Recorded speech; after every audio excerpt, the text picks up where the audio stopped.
국민의힘 지도부가 내일 새 당명 후보들을 보고받습니다. 이달 안에 새 당 이름을 확정해서 지방선거 체제로 바꾸겠다는 구상인데 당내 갈등이 변수입니다. 황혜린 기자입니다.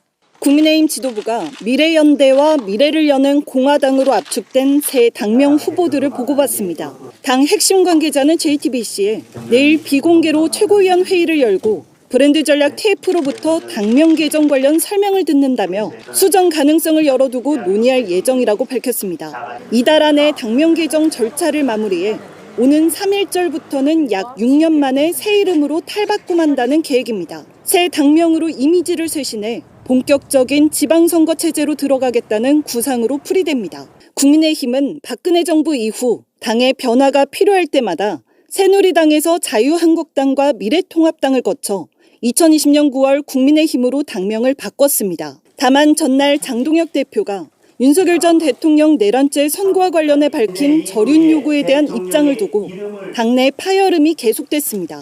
대통령과의 절연을 앞세워 당을 갈라치게 하는 세력, 단호하게 절연해야 할 대상은 오히려 이들입니다. 당내 성토 분위기는 모레 의원총회를 기점으로 더 확산될 가능성도 제기됩니다. 국민과의 전쟁을 선포한 것이나 다름없습니다. 국민과 싸우는 당대표가 설 곳은 대한민국 어디에도 없습니다. 당내 갈등이 해소되지 않는다면 당명 개정을 통한 이미지 쇄신 효과도 반감될 것이라는 지적이 나옵니다. JTBC 황예린입니다. 장동혁 이야기부터 시작을 해보도록 하겠습니다. 어제 윤석열 1심 관련한 입장을 밝혔는데 역시나 절윤을 하지 못하는 모습, 1심 재판의 그 선고까지도 부정적으로 보는 모습, 뭐 여러 가지 모습에 대해서 많이들 이제 불편하셨을 것 같습니다. 그 자신감의 근간이 어딘지 그것부터 좀 여쭙고 싶습니다. 예. 일단 그 근간은 전한길, 전한길, 고성국. 이런 전광훈 이런 분들이 자신감의 근간 아닐까라는 생각이 들고요. 그 입장문 사실 아무도 예상 못했잖아요. 그러니까 그래도 저는 애매모호한 사과를 할 줄 알았는데 이렇게 확실하게 애매모호하지도 않고 확실한 본심을 드러낼 줄 몰랐거든요. 그러니까 거의 한 세 번째 문장인가 네 번째 문장인가에 안타깝고 참담합니다라고 했는데 그 입장문을 본 국민들의 마음이 그랬을 것 같아요. 진짜 안타깝고 참담하다. 예. 그냥 장동혁 대표에 대한 기대가 없던 분들뿐만 아니라 다행히 저는 기대가 없었습니다만 아마 이 화면을 보는 분들도 많은 분들이 기대를 전혀 안 했겠지만 저는 저희랑 저쪽 편에 있는 저희랑 다른 편에 있는 보수 진영에 있는 분들도 상당히 안타깝고 참담했을 것 같다라는 생각이 들었고 대체 왜 이러는가? 제가 그 전한길 씨 처음 등장했을 때부터 장동혁 대표가 이 사람 손 잡으면 영원히 못 놓을 거라고 했었거든요. 잡는 거는 이렇게 같이 손을 뻗어서 잡아야 되지만 놓는 거는 그쪽이 안 놓으면 못 놔요. 그렇기 때문에 지금 전한길 씨가 안 놓고 있기 때문에 놓을 수가 없는 거예요. 한번 당대표가 되고 싶어서 전한길이라는 극우 세력의 손을 잡았기 때문에 이제 놓고 싶어도 놓을 수가 없는 겁니다. 운명공동체가 된 거기 때문에 그런 차원에서 전한길 씨가 제가 이 끝장에서 한 3주 전에 얘기했었나요? 전한길 씨의 그 재신임. 그래서 너 윤석열이랑 전 대통령이랑 선 긋는 순간 난 너 불신임할 거야. 라고 했던, 그 귀국하자마자 했던 얘기. 그거에 대한 어떻게 보면 이 결과 보고서를 입장문을 통해서 제출한 거죠. 나 절연하지 않아. 나 윤어게인과 함께 할 거야. 그러니 나를 끝까지 지켜줘. 전한길 씨 세력과 정강훈 씨 세력과 그리고 고성국 씨 세력과 함께 하면은 차기 전당대회 때 이번 지방선거 폭망하더라도 자기가 이길 수 있다는 생각을 갖고 있는 것 같아요. 그런 것 때문에 이런 정말 예측하지 못한 하지만 놀랍지는 않은 그런 입장문을 낸 게 아닌가라고 좀 봤습니다. 차기 당권에 중점을 맞춘 입장이었다라고 하셨는데 사실 당초에는 19일 선고 직후에 입장을 낼 거라고 알려져 있었는데 그 다음 날 입장을 냈고요. 뭔가 지도부에 약간 반발이 있었다라고 했는데 윤석열 입장을 낸 직후에 냈고 약간 입장도 좀 비슷했어요. 결이 비슷해서 혹시 서로 좀 교류가 있었던 거 아니냐 이런 얘기까지 있더라고요. 그런 얘기까지 나오던 상황이죠. 왜냐면은 그 장동혁 지도부가 사실은 직후에 바로 입장문을 내지 않고 이거 그냥 침묵하는 거야? 이런 이야기가 나왔었잖아요. 그런 상황에서 갑자기 이제 원래는 제가 그때도 방송을 하고 있었는데 9시인가요? 9시 반에 했다가 그게 또 30분 연기됐어요. 근데 이제 국민의힘 내부 사정을 이야기를 들어보니까 원래는 더 센 입장문이 나왔답니다. 그러니까 아예 이제 판사니까 그 직위원 재판부가 일부 인정한 것들에 대해서도 이거는 틀렸다, 잘못됐다. 그런 것들이 가득했다는 거예요. 근데 이제 지도부가 반발해가지고 뭐 최고위원들이 뭐 반발했다고 뭐 합니다. 그래서 그게 그나마 나은 입장문이 이번에 나온 것이다. 원래는 그래요? 직위원 재판부를 더 까는 거 내용이라고 합니다. 근데 이제 장동혁 대표의 굉장히 뭐 개변 같은 입장문이었는데 특히 이제 어떤 내용들이 있냐면은 저는 약간 진짜로 기를 의심했는데 이 내란 혐의가 인정하기가 어렵다. 허점이 굉장히 많다. 근데 이 허점이 많은 이유가 직위원 판사가 마지막 양심으로 남겨둔 거다. 이런 이야기를 해요. 그러니까 계속해서 윤석열 대통령도 본인 입장문에 우리 다시 뭉치자, 일어서자.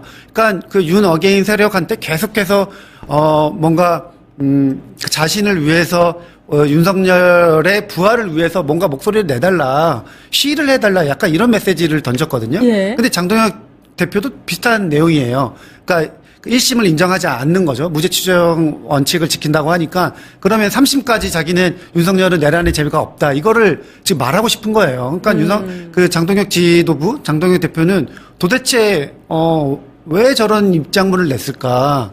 사실은 예측 불가고 그냥 국민의힘이나 아니면은 뭐 약간 건전한 보수들이 이야기하는 뭐 다시 정상으로 돌아가자 그런 거에 관심이 있는 것이 아니라 지방선거에도 관심이 없고 오로지 자기만의 안위를 위해서 혹시 자기가 지방선거에 지더라도 다시 전당대회에 출마했을 때 자기를 도와줄 세력한테 이번에 저 같이 갑니다 이렇게 메시지를 던진 것이 아닌가. 그래서 지금 국민의힘에서도 굉장히 내부에 반발 목소리가 많습니다.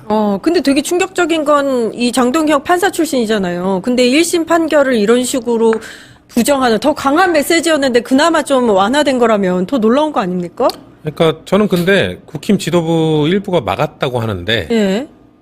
막지 못했기 때문에 그들도 책임에서 자유로울 수 없다고 생각해요. 저는 비상계엄 때도 저희가 국무위원들 비판했었잖아요. 네. 바짓가랑이라도 잡고 말렸어야 되는 것 아니냐. 정말 그 정도로 황당한 일을 윤석열 전 대통령이 했잖아요. 그런데 그거를 막지 못한 국무위원들도 지금 처벌을 받고 있는 것처럼 지금 국민의힘 지도부도 나중에 혹시나 장동혁 지도부가 폭망했을 때 나는 그때 막으려고 했었다. 나는 반대 의견 냈다. 아닙니다. 못 막았으니까 그들도 책임이 있는 겁니다. 그렇기 때문에 아마 근데 거기서 강성 지도부는 또 동조를 했다고 하는데 누군지 뻔히 알 것 같지 않습니까? 저는 김민수 최고위원일 거라고 그렇죠, 보는데 그렇죠. 자 그러면은 지금 장동혁 지도부 국민의힘 지도부는 어떤 상황이냐면은 김민수 최고위원은 헌법재판소의 윤석열 그 탄핵 판결에 대해서 자기는 동의할 수 없다 부정했거든요.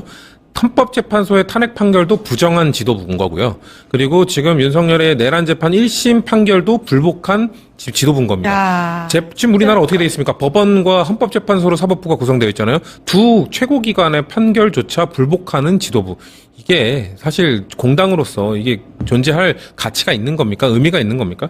저는 근데 정말 이 장동혁 대표가 하는 이 입장문을 쑥 읽어보면 놀랄 정도로 윤석열이 했던 것과 쏙 빼닮아 있어요. 윤석열이 뭘 했습니까? 계속해서 본인이 이번 판결문에 솔직히 아까 직위원의 마지막 뭐 양심을 남겨놓다 했지만 솔직히 저희 진영에서 봤을 때는 마지막 양심조차 팔아버린 판결문 같은 느낌이었긴 그렇죠. 합니다만 예. 그 판결문에 뭐라고 나와 있냐면 체포조 운영과 관련돼서 다 인정을 했단 말이에요. 예. 체포조에 누가 들어가 있습니까? 한동훈 전 대표가 들어가 있고 판사들이 들어가 있잖아요.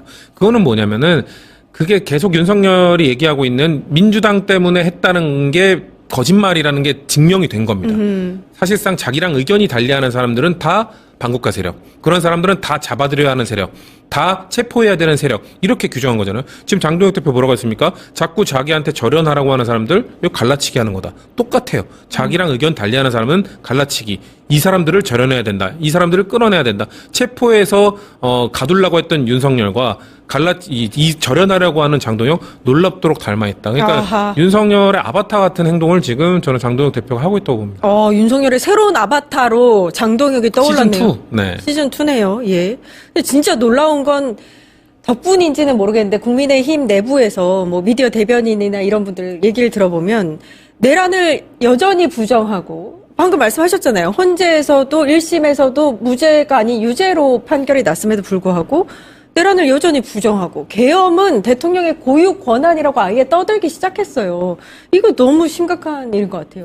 그러니까 그게 저도 이제 판결문 다시 한번 봐야 되는데, 그러니까 직위원 판사가 비상계엄이 비상계엄이 곧 내란은 아니다, 이런 이야기가 판결문에 있다는 거예요. 예, 예. 그것 때문에 장동혁 지도부도 그렇고 지금 윤석열 정치적 부활을 꿈꾸는 사람들이 이거 비상계엄 부활 아니다, 우리가 무슨 피해를 줬냐, 계속 이제 이야기를 하는 거고, 그 주장이 결국에는 윤석열이 이야기하는 이거는 피해를 주지 않은 그냥 경고성 계엄이다, 이게 계속 일맥상통하거든요. 근데 지금 직위원재판부가 이번 판결문에서 가장 큰 잘못이 약간 거기에 있어요. 그리고 두 번째 가장 큰 잘못이 뭐냐면은, 그러니까 내란이 성공하지 못했기 때문에 감형했다고 그랬잖아요. 그렇게 얘기했죠. 저는 그게 너무 황당해요. 그러면은 내란이 성공했으면은 어떻게 되는 거예요?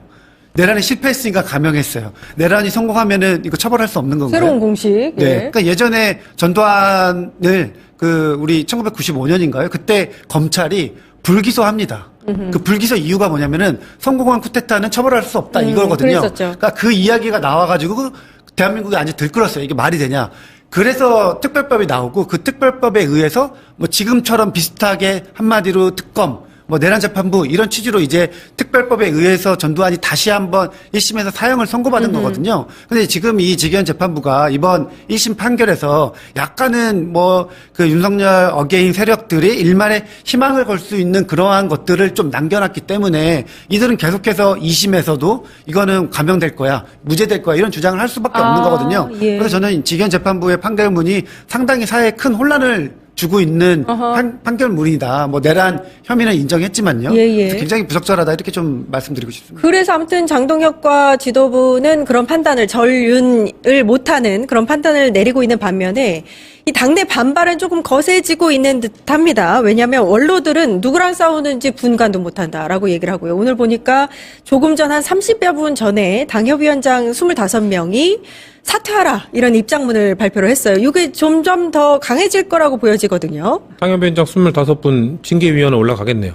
징계를 예. 받으시겠네요. 지금 반대하는 분들, 시당위원장, 배현진 전 시당위원장이 이제 전이 됐나요? 그러니까 배현진 위원장과 서울시에 있는 당협위원장들이 함께 20몇 명 입장문 냈다가 배현진 시당위원장 징계받았잖아요. 그러니까 그거에 대해서 판단 보류라고 했습니다만, 그러고 그 게시글 올린 거, 아동 사진 올린 것 때문이라고 합니다만, 국민들은 다 알죠. 대통령 비판한 건 경고받고, 당대표의 행보에 반대하는 목소리 된 건 판단하지도 않고 보류해버리고, 그러면서 징계를 결국 때리는 그 상황들을 봤기 때문에 이분들 더 격렬하게 저항을 하겠지만, 징계를 받거나, 지금 아까 우리가 입장을 살짝 얘기를 했습니다만 절연할 거라고 했잖아요. 갈라치기 하는 사람들 절연할 거라고 했기 때문에 그분들은 아마 그 당에서, 그 국민의힘이라는 정당에서 더 오롯이 활동하기 어려울 것이라는 얘기를 드리고 싶고, 근데 그 직위원 재판부, 그래서 사실 우리가 이런 것 때문에 전담 재판부를 만든 거잖아요.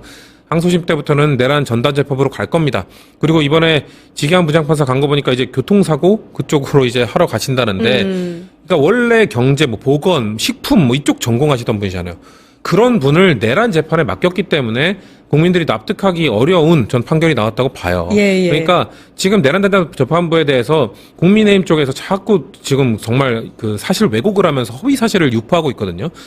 그 민주당이 마음에 드는 판사 앉히려고 내란 전담 재판부 만든 건다 전혀 달라요. 특검은 우리가 추천하는 게 맞아요. 하지만 내란 전담 재판부는 지금 조희대 대법원에서 재판부를 임명하는 겁니다. 근데 재판부 중에서 아마도 이런 권력 남용 문제, 이거 그래도 내란 재판과 성격이 맞는 재판부에게 전담을 맡기겠죠. 그렇게 하면은 식품, 경제, 보건 하던 사람보다 훨씬 더 전문적으로 국민 눈높이에 맞는 항소심 판결을 전 낼 수 있다고 보기 때문에 지금 이번 재판부 판결에서 좀 아쉬웠던 부분들은 항소심에서 전 바로 잡힐 거라고 봅니다. 예. 조금 전 저희가 이제 표로도 보여드렸는데, 친한계 의원들뿐만이 아니라 당내 소장파, 대한과 미래인가요? 여기에서도 여러 가지 비판의 목소리들이 나오고 있는 상황에서 국힘이 지선 전에 거의 분열 각이다, 아니면 비대위로 돌아설 거다, 이런 얘기도 나오거든요. 어떻게 보세요? 지금 그 이정현 공관위원장이 어제 야상을 군복처럼 보이는 야상을 입고 나타났잖아요. 예, 예. 그러니까 지금 장동혁 지도부는 그 이정현 공관위원장을 앞세워서 어쨌든 지방선거에 많은 후보자들이 출마하려고 준비하고 있고, 공천권을 가진 당대표, 공천위원장 눈치 볼 수밖에 없습니다. 그러니까 줄 세우기 하겠다는 거예요. 이번에 나랑 뜻을 같이 하는 윤 어게인과 같이 하는 그룹은 통과시켜서 후보가 될 수 있게 하겠다. 이러한 메시지를 군복 차림에 군복을 연상시키는 옷을 입고 이제 보여줬다고 보는데요. 저는 지금 친한계 의원들이 사실상 장동혁 지도부, 장동혁 대표한테 뭔가 던질 카드는 별로 없다고 봅니다. 그러니까 지금 친한계에 의해서 이야기 나오는 것들이 예전에는 무조건 신당 창당 안 한다. 이렇게 이제 그게 주류였는데 어제 기자회견 이후로는 이거는 신당 창당 아니면은 도저히 답이 없다. 그런 목소리가 굉장히 많이 나오고 있거든요. 그리고 지금 저희가 앞서 보신 것처럼 나는 이제 당대표로 인정하지 않겠다. 내 사전에 제의는 없다. 뭐 이런 글을 올린 현직 국회의원도 있고 저는 그리고 또 하나는 그 배현진 의원이 정당하게 서울시당 선거에서 이겨가지고 서울시당 공천권을 관리하는 뭔가 권한을 가지게 됐는데 전혀 뜬금없는 이유로 별건을 이유로 그 공천권을 사실상 장동혁이 회수해 갔기 때문에 이거는 장동혁도 더 이상 물러설 수 없고 무조건 내 갈 길을 가겠다. 이렇게 선언한 거와 다름없어서 지금 뭐 선거 앞두고 분당 이야기 조심스럽게 저는 분당도 가능할 수 있겠다. 분당도? 예. 이런 전망을 합니다. 그러니까 어제 사실 밭으로 돌아다니는 이야기 중에서 한동훈이 창당을 할 것이다, 이제. 그 입장문을 보고 그렇게 결심을 했다. 그런 다음에 보궐로 나가서, 새로운 당을 이끌 것이다. 뭐 이런 얘기는 있더라고요. 사실 그렇게 하게 되면 어차피 질 선거 그것 때문에 졌다라고 장동혁 지도부는 핑계를 댈 거거든요. 분탕 세력, 갈라치기 세력, 친한계 세력 때문에 선거를 이렇게 대패했다.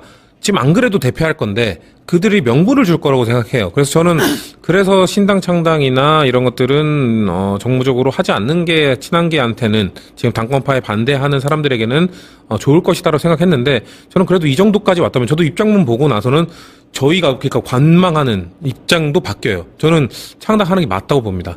그러면 그렇게 예, 해서 예. 왜냐면은 장동혁 지도부는 절대 이번 선거 폭망하고 한동훈이나 친한계가 가만히 있어도 결국 패배한 다음에 계속해서 당권을 유지하려고 할 거예요. 그러면은 당을 새로 차려가지고 정말 그 장동혁 지도부로부터 등을 돌리는 사람들을 빨리 흡수해가지고 이게 지금 기회군요. 지금은 지고 있을 겁니다. 지금은 원래 전당대회 때 한동훈 전 대표가 그 대선 때도 한 6대 4로 졌잖아요. 4대 6이에요. 4대 6이 지금은 저는 많이 바뀔 거라고 보거든요. 그렇기 때문에 어떻게든 그 전세를 뒤집어서 보수를 새로 재건하는 역할을 하는 게 맞다고 보고 사실 요즘 그 친한계 의원들이 말하는 거 보면은 참 그분들의 이야기에 이렇게 공감이 될 때가 참 사람 오래 살고 볼 일이 있게 배현진 의원이 그때 그 가처분 신청하면서 여기 앞에서 얘기하는 거 보니까 정말 한 문장 한 문장 다 공감이 되는 거예요. 와, 네. 이게 우리가 배현진 의원의 말에 이렇게 공감하는 날이 오는구나라고 느껴질 정도로. 그리고 그 당권파에서 또 이렇게 하더라고요. 이렇게 지금 내 사전에 제의는 없다 이런 말 하는 사람들한테 지금 민주당이랑 싸워야 되는데 뭐 하는 거냐라고 얘기하시는데 그 지금 뭐 박정아 의원이나 박정훈 의원이나 이런 분들 저는 그분들이 진짜 선 넘는 공격 민주당 이재명 대통령에 정말 많이 했거든요. 네. 그분들 의견 한 번도 전 동의한 적이 없고 와 이렇게까지 한다고 그렇죠. 정말 이건 부적절한 공격인데라고 생각했던 적이 많은데 요즘은 그분들 말 100% 공감이 되거든요. 그러니까 지금 당권파들도 그분들이 왜 지금 당내를 공격하냐 이재명 대통령 문지동 공격하라고 하는데 그분들 그러시던 분들이에요. 저희가 봤을 때는 그분들 상당히 불쾌한 발언 선 넘는 발언 많이 했던 분들이 이렇게 어떻게 보면 당내 싸움은 제대로 하고 있고 저희가 볼 때도 옳은 소리 하고 있다고 봐요. 그리고 최근에가 아니라 이틀 전이었죠. 장동혁 대표가 그 입장문 발표할 때 그 시기 10시쯤에 그때 방송하고 있던 그 당권파 패널 그분이 그 이후에 저랑 다른 방송에서 만났는데 그분이 자기도 그 생방송 보면서 당황스러웠다.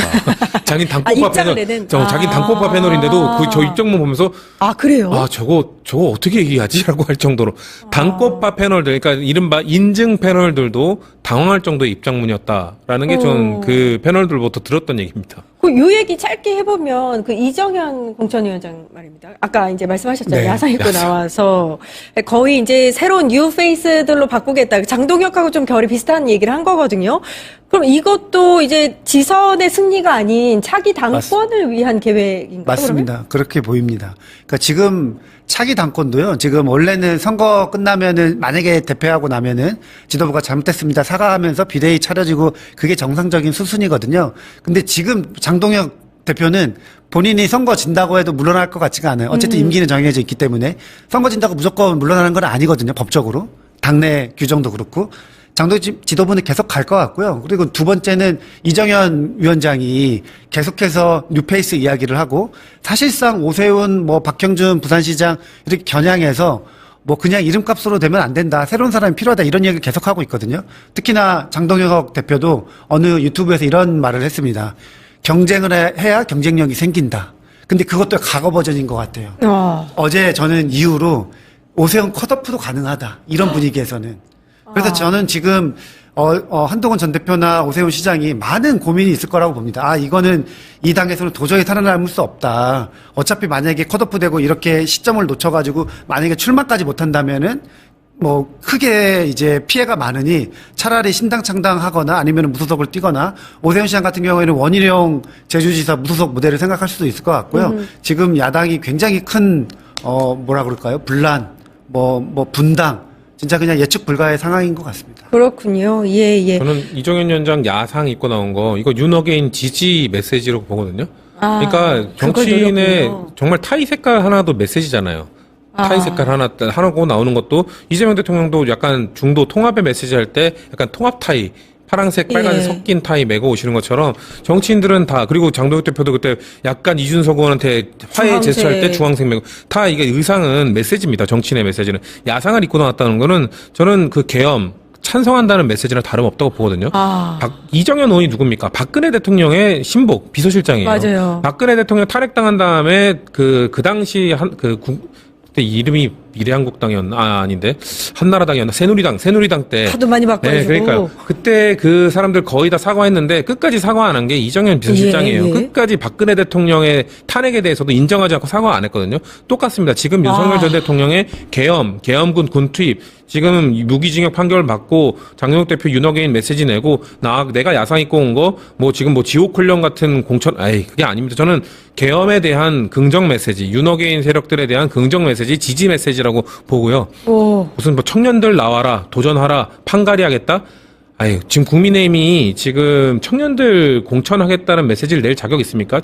80년대생 당대표 쫓아냈죠. 70년대생 당대표 쫓아냈잖아요. 그래놓고 청년 공천하겠다고요? 아마도 극우 청년들을 공천하겠다는 메시지이기 때문에 결국 이정현 위원장의 메시지나 복장이나 전부 극우 공천하겠다는 메시지로 저는 봤습니다. 저는 전두환이 떠올랐는데 그러면은 100% 그럼 딱 맞아 떨어지죠. 맞아요. 네. 진짜 무서운 국민의힘이네요. 지금 새 당명 어떻게 가려는지 모르겠어요. 새 당명에 민주, 공화당, 미래 이런 거 넣는다고 하던데. 네, 미래연대, 미래를 여는 공화당. 그러니까 과거 시절로 다시 돌아가는 거고. 근데 저는 가장 큰 진짜 걱정이 뭐냐면은 윤석열 대통령이 본인의 비상계엄이 국익의 결단이라고 계속 이야기하고 있고 내란을 인정하지 않음으로써 윤어게인 세력한테 계속 정치적으로 부활하려고 지금 메시지를 주고 있잖아요. 근데 그 메시지에 대한민국의 제1야당이 의석수를 많이 가지고 있는 원내 정당이 거기에 화합하는 모습을 보이니까 지금 대한민국 경제가 다시 살아나고 있고 회복하는 이 시점에 계속해서 시위하고 사회분란 일으키고 미국에다가 계속 대한민국 이렇습니다. 이런 얘기 하고 있으면은 지금 주가가 다시 떨어질까 걱정이 너무 많아요. 너무 걱정돼요. 지금 국민의힘이 어디로 갈지 모르겠습니다. 자, 그리고 또 하나. 윤석열 관련된 선거나 주요 이벤트가 있을 때마다 국민의힘에서는 입장을 안 냈어요. 꾸준히 그냥 무대응으로 일관해 왔었는데 어제도 장동혁 대표는 묵묵부답 하다가 오늘 오전에 기자회견을 했습니다. 많은 분들이 놀랐어요. 심지어 현장에 있던 기자들도 놀랐더라고요. 그렇군요. 저는 그 같은 방에 있는 분들이 깜짝 놀라더라고요. 정말로. 그러니까 기자들도 너무나 강경한 입장을 내버리니까 진짜요? 라는 다시 물어보는 거죠. 네. 이게 상황이 연출이 됐는데 아시다시피 당내 초재선 의원들이 어제 윤석열 절연 관련된 요구를 했고 사과를 해야 된다는 주장을 했죠. 그런데 이 윤석열 절연을 주장했던 초재선 의원들을 향해서 자신들의 이익을 위해서 당을 갈라치게 하는 세력이다. 오히려 그들이 절연 대상이다. 라며 일축해버렸습니다. 사과와 절연 주장을 반복하는 것은 분열의 씨앗을 뿌리는 일이며 분열은 최악의 무능이다. 라는 표현도 했어요. 이건 아예 그냥 윤 어게인을 쐐기를 받아가 버렸다. 같이 간다는 공식 예. 선언이고요. 박수현 수석 대변인이 얘기했지만 제2의 내란 선언에 거의 버금간다. 근데 왜 놀랐냐면 장동혁 대표가 선고가 임박했을 때 한 인터뷰에 응했는데 그때 예. 그렇게 이야기를 해요. 선고 나오면 입장 낼 거냐. 내지 않을 도리가 없다란 취지로 이야기를 하면서 중도 이 확장성을 가진 이 외연을 확장시킬 수 있는 취지의 메시지를 낼 거라고 얘기했거든요. 예. 그런데 두 가지겠죠. 중도 외연 확장을 시키는 오늘의 메시지가 바로 거기에 부합한다고 본인은 생각하거나 아니면 이 괴리가 있더라도 어쩔 수 없다. 우리는 지방선거까지 이 스탠스로 갈 수밖에 없다라고 쐐기를 받거나 둘 다 나쁩니다. 이거는 너무 비겁한 거예요. 지방선거에 이기거나 말거나 그거는 뭐 제 관심 바뀌고요. 국민의힘이 이기거나 말거나. 거기에 대해서 윤석열 정부를 탄생시킨 사람들이에요. 예. 그리고 체포영장 불법이라고 엄호하고 그 공간 앞에 가서 스크럼을 짰던 국회의원들이 지금도 국민의힘 당적을 갖고 있습니다. 예. 김건희, 윤석열 부부를 엄호하지 못해 안달이 났던 모습을 국민들이 보고 있었어요. 기억하고 계세요. 예. 거기에 대해서 단 한마디 없이 분열의 씨앗을 뿌리는 일이기 때문에 이 윤석열과 함께 간다? 이거는 도저히 용서받을 수 없는 일이에요. 아니 게다가 절연 대상은 전륜 세력이다 이렇게 말하고요. 더 황당무계한 게 앞뒤가 하나도 안 맞아요. 보세요. 무죄 추정의 원칙이 적용돼야 된다. 그러면서 윤석열에게도 당연히 적용돼야 된다 해놓고는 그럼에도 불구하고 윤석열 대통령은 탄핵을 통해서 계엄에 대한 헌법적 심판을 받았다고 말해요. 그럼 헌법적 심판은 뭐고 사법부 심판은 뭐예요? 헌법적 심판하고 사법부 심판 다른 건가요? 예. 헌재는 그럼 어떤 기관인가요? 뭘 말하고 싶은 거예요? 이 사람 판사 출신 아니에요? 그러면서 무죄 추정의 원칙을 적용돼야 된대. 아니 이미 헌재에서 이 사람은 탄핵이 돼야 된다. 왜? 정치적으로 이런 행동을 했고 유권에 맞지 않는 계엄을 선포했기 때문이다. 이미 그렇죠. 선고가 난 건데 예. 무죄 추정의 원칙이 적용돼야 됩니다. 그런 주장하는 사람들이 나쁜 사람들입니다. 이렇게 지금 얘기를 하고 있잖아요. 세상에 다 대표라는 사람이. 그리고 판사 출신이에요. 말씀하신 것처럼. 아, 진짜. 맞습니다. 그리고 지금 말한 대로라면 무죄 추정이라는 표현을 썼지만 1심 판결에 대한 이 불복으로 보인단 말이에요. 그러니까 아니, 부정하는 걸로 보이잖아요. 보세요. 국민의힘은 줄곧 계엄이 내란이 아니라는 입장을 분명히 해왔다. 그러니까. 기다려보자. 그러면 대법원에 가면 이거 깨질 거다. 이런 주장하는 거잖아요. 지금 그러니까 내란이 아니다. 계엄은 네. 거기다 하나 공수처 수사는 위법이다. 이것도 일관되게 지적했다는 거예요. 이는 진짜. 우리 당만의 입장이 아니라 다수의 헌법학자와 법률 전문가들의 주장이다. 저는 판사 출신이라 더 나쁘다고 생각하는 게요. 이게 법률가라면 정확히 아는 거예요. 예. 어제 설시를 들었으면 공수처에 왜 수사권이 있다고 했냐면 설사 없다고 하더라도요. 이게 경찰 기록이 있고 검찰 기록이 있고 공수처 기록이 있어요. 공수처 기록을 덜어내도 유죄를 인정하고 남는다는 게 직연 재판부의 그럼요. 판단이에요. 경찰은 내란죄와 관련해서 수사할 수 있다라는 게 그렇죠. 이론의 그 여지가 얘기했습니다. 없거든요.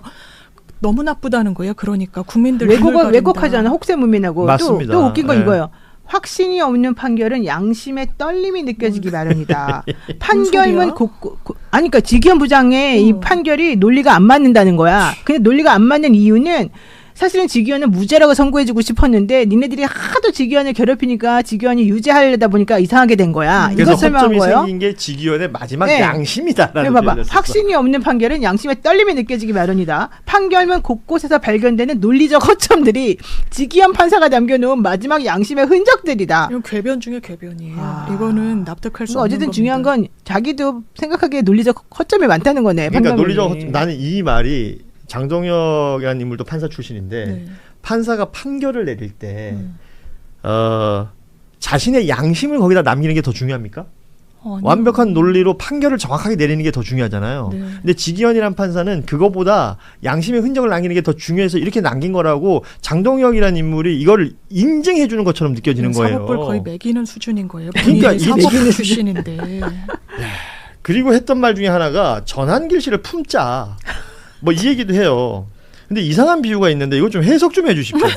봤어요. 더불어민주당은 반미 친중 세력과 손을 잡고 김어준의 가짜뉴스도 자기 편으로 삼고 극렬 주사파까지 끌어들여 힘을 키웠다.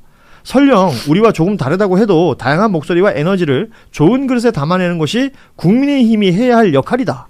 자유 대한민국을 지키기 위해 제도권 밖에서 싸우고 있는 많은 분들이 있다. 뭔 말이죠? 민주당엔 반미 친중이 없고요. 일단 극렬 주사파도 없고요. 김어준의 가짜 뉴스 자기 편으로 삼지 않고요. 김어준 씨는 민주당의 진보 진영의 큰 스피커이죠. 거기에 대해서 민주당에서도 친화적인 분, 뭐 비판적인 시각을 가진 분 공존하고 있는데 그걸 전환길 고성국을 끌어안는 이 정당성으로 민주당을 끌고 들어온다? 대단히 나쁘고 비겁하다. 그리고 왜 민주당을 계속 친중 반미 프레임을 씌웁니까? 내란으로 미국으로부터 비토받고 항의받고 대외 신인도를 나락가게 한 게 국민의힘이라는 거 명심하십시오. 이게 결론은 이거잖아요. 장동혁 대표 하고 싶은 말은 윤 어게인들 도와주세요. 나를 버리지 말아주세요. 예. 전환길 고성국 당신네 같은 최강 스피커가 나를 안 도와주면 우리 당에서 쫓겨납니다. 지금 여기 소정파들이 나한테 윤석열 이 지지한 사람들하고 절연하라고 나를 압박하고 있지 않습니까? 나 온몸으로 저항하려고 하는데 나 힘이 없으니까 당신들이 도와서 이 말하려고 지금 사실 그 얘기를 하는 거죠. 이게 지금 보니까 이제 소위 말하는 소정파 24명 그러니까 절윤해야 한다라고 주장하고 있고 네. 사과해야 한다고 주장하고 있는 세력들과 그러니까 뭔가 선을 긋는 것 같고 그러면 그 외연 확장이라는 얘기를 하고 계속 얘기하면서 뭐 전환길 고성국 뭐 이런 인물들과의 그 연대를 얘기하잖아요. 그러면 그 논조로 6.3 지방선거를 치르겠다는 거 아닙니까? 그렇죠. 그러면서 이정현 공관위원장도 지금 기존에 있던 지자체 장들 일종의 경고성 메시지를 냈단 말이에요. 그러면 누가 공천을 받을 것이냐? 이거 어떻게? 뉴페이스한테 공천을 주겠다고 장동혁 대표가 이야기를 예. 하던데 그러니까 국민의힘에 계신 분이 그러더라고요. 뉴페이스가 없다고. 국민의힘에는 뉴페이스 공천하고 싶어도 없다라는 거예요. 누가 지금 어떻게 보면 대단히 어렵고 필패할 거라는 전망이 우세한데 손을 들 수 있겠습니까? 이 부분과 관련해가지고 심지어 그나마 경쟁력이 있다라고 평가받는 오세훈 시장에 대해서도 힘 빼기에 주력하고 있어요. 당대표가 언론을 다니면서 인터뷰를 하면서 힘을 실어주기는커녕 왜냐하면 본인한테 비토 넣고 반박하고 반대 목소리를 낸다라는 이유로 보이거든요. 그러니까 아마 지방선거 장동혁 대표의 이 인식과 이 체제로 치르면 대단히 어려울 수밖에 없고 더 문제는 그 이후인 것 같아요. 포스트 장동혁이 국민의힘에 있을 것인가. 그것도 물음표예요. 그러니까 계속 아마 이 체제가 갈 거라고 얘기가 나오는 거 아니겠습니까? 아이고 그래도 이제 완전히 그 지방선거에서 그래서 정말 보여줘야 되는 거예요. 이렇게 잘못된 리더십을 발휘하고 과거와 절연하지 못하고 계속해서 그것만 바라보고 가는 대표가 있는 당은 매우 심각하고 위험하다라고 하는 거를 우리들이 표로 보여줘야 되고 실제 그에 상응하는 절차적인 어떠한 행위가 들어가야 돼요. 예컨대 뭐 위헌정당 해산 청구라던가 이런 걸 보여주어서 장동혁 대표가 얼마나 국민의힘을 망가뜨리고 있는지를 국민의힘 사람들이 절절히 느끼게끔 해줘야 되는 거야. 지금 본인들이 스스로 장동혁을 끊어내지 못하고 있는 이 상황이라고 한다면 우리들이 나서서 그걸 보여줄 수밖에 없는 상황이 됐잖아요. 저는 그래서 지금 뭐 앞으로 계속해서 포스트 장동혁이 없다 그 말을 저도 동의하지만 그렇다 하더라도요. 이제 지방선거 끝나고 나면 장동혁은 더 이상 설 수 있는 길이 없다고 저는 봅니다. 이 사람 지금 자기 위치가 어딥니까? 자기가 의원이 된 곳은 영남권이 아니에요. TK마저도 지금 그들을 버리기 시작하고 있는데 이분이 언제까지 어떻게 살아남을 것 같아요? 저는 그래서 오히려 지금 현재 이 사람이 절실하게 매달리면 매달릴수록 오히려 끝이 얼마 안 남았다. 이 생각이 드는 거예요. 장동혁 대표 를 끊어내지 못한다면 결국 윤석열을 끊어내지 못하는 것과 연결이 되는 것이고 윤 어게인이라고 표현하는 그 세력들 뭐 강성 극우 뭐 다양한 표현들이 있습니다만 그 세력이 국민의힘이라는 정당의 정체성이 되어버린다면 지금 이렇게 그것을 강조하고 있는 대표가 있는 정당이라면 지방선거에서 어떤 후보들이 등장할까라는 생각도 들고요. 당 이름 바꾼다 그러잖아요. 그 당 이름 바꾸는 것이 무슨 의미가 있겠는가라는 생각도 드는 것이 사실입니다. 반대로 지금 국민의힘 당적을 가지고 출마를 준비하고 있는 인물들 중에 대표적인 게 이제 오세훈 서울시장이 있잖아요. 오늘 장동혁 대표 관련돼서 또 입장이 걱정된다, 우려스럽다, 뭐 이런 얘기를 하면서 보수 재건을 위한 목소리들을 모으겠다, 뭐 이런 얘기들을 했던데 뭐 오세훈 시장부터 시작해가지고 지자체에 출마하려는 사람들은 지금 또 얼마나 갑갑할까라는 생각도 들고요. 엄청 답답할 거예요. 당이 도와주기는커녕 완전히 표를 갉아먹고 있다라고 생각하고 경쟁력을 계속 낮추는 방향으로 간다라고 생각할 거니까 뭐 서울, 부산 다 지금 국민의힘 이 소속인데 굉장히 지지율 같은 거 좋지 않게 나오고 있잖아요. 그러니까 이 부분에 대해서는 그냥 개인적인 어떤 정쟁의 구도에서 당내 이런 공천 과정도 접근하는 게 아닌가 장동혁 대표가 이런 생각이 듭니다. 예.